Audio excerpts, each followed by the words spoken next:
So guys, ito ang mga airport ko. Uncle ni Cecil. Tapos, dalawa. Tapos yung dyan bahay sa likod ng loto. Hindi yung mga kumuha ng manok na dito. Ilan naman dinipinan ka? Yung mga nangyakaw. Siya nang pinaurong ko sa motor. Kunaan si. Nadakpan ang hubang mga silingan nato doon.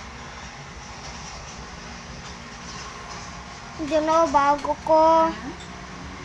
And, All Nippon Airlines ko. All Nippon Airlines. Nabol pala talaga sila ng mga tao. Pagdating doon sa checkpoint. Tapos ito, ang runway.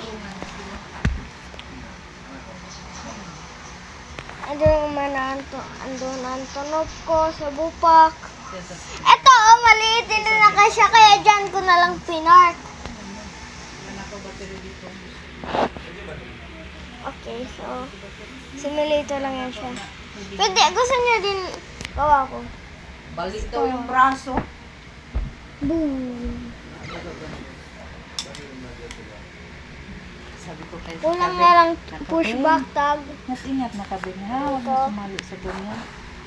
Iwas naman ako sa ganyan. Hindi, bago na ako. Puting naman sila. Yan mo to. Pabaho na lang. Yan mo. Ito ang FedEx ko na. Tapos andun ang ibaw. Doon ang tunog ko.